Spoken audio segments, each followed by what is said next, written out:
Hello and welcome back to a weekly market recap. I'm with Gail I'm not rich. and I'm Knight. Let's get to it.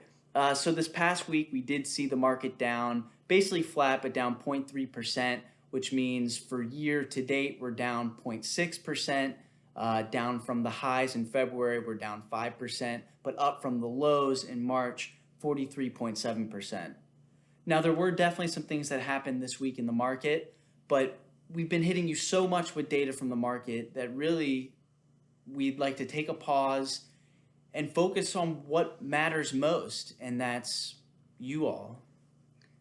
And so I asked if I could join this week's market update, and Rich graciously allowed me to join Knight. And really, um, we want to know how you're doing.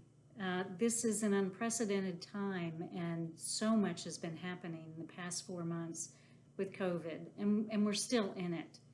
And I've been noticing the polarities.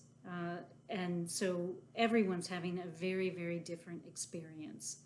And so I wanted to share a little bit about where everyone in Coleman Knight is so you can get a sense of our physical location. And I wanted to talk a little bit about some meaningful, beautiful questions. So, first, let's give an update on where everyone is. So Knight and Rich are going into the office. So they are in the offices in Acton, which we look forward to sometime showing you. We had a big fun party planned for all of us in the springtime, which obviously has been postponed. So now we get to understand how plans do change quite a bit in life. Emily is has a home office, as you all know, everyone's got a home office now, and she comes into the Acton office once or twice a week. Shawway is choosing to stay home in her home office, and as you know, Mark is in Norton in his place, in his home office. And then I have been working in our place in Maine as well as in Carlisle. So we are practicing very safe social distancing and following all the protocols and probably going a little bit beyond. And we're doing okay. And we're also experiencing our own polarities, if you will. I have been, as you know, dismantling and resolving and managing my parents' estate. And this past Friday, actually a week ago today, uh, their home was sold. So there's a lot of endings going on for me. Knight, why don't you share a little bit about what's happening for you? Yeah, I'd say one of the things I've noticed most about this coronavirus time has been uh, the relationships and in some ways the fatigue that it takes to continue relationships, but also then the hurt when they're not around. And so navigating this line, you know I it's almost like you have a friend and you know having that conversation will make you feel better, but the energy that it would take to pick up the phone and dial and call just seems so insurmountable at the time, and I don't feel my best, so I don't want to even put that into the world. And so it's been this really weird divide between trying to maintain friendships and also just feeling so tired and overwhelmed and unenergized to do it. Mm. So it's been that's been the biggest shock or surprise that's I've seen come out of this that isn't used to, or not the way I'm used to operating. And you might be experiencing that too. I know that I have friends who are very alone and sheltered and have found this to be both a very deep, nourishing time stepping away from their normal busy life, as well as feeling very, very isolated and fatigued, as Knight was saying, while others are just as busy as before, working even harder. Certainly, those of our caregivers on the front line, and having a very, very different experience that is bringing up a lot of fear and uncertainty.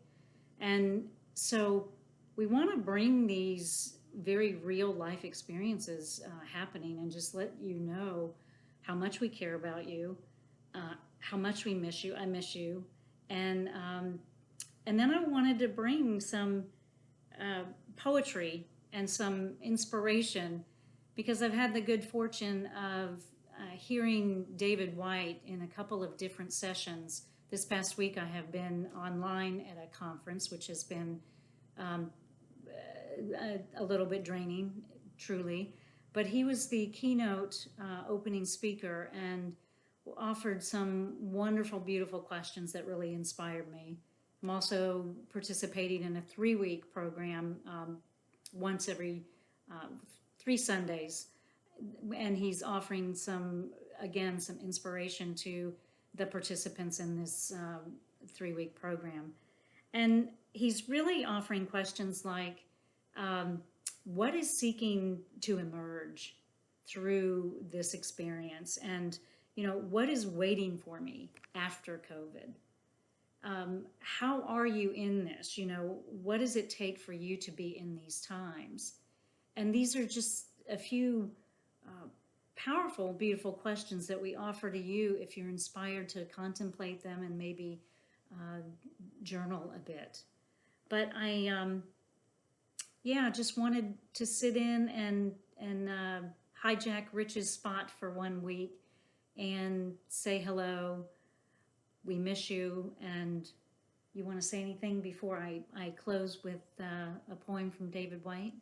Yeah, I think just briefly, you know, we share our stories and you know vulnerability because we're people just like you, and things are going on for all of us, and we want you know to share our experience and to have you share yours with us. That's the journey we're on, you know, together. So thank you, and I look forward to this poem.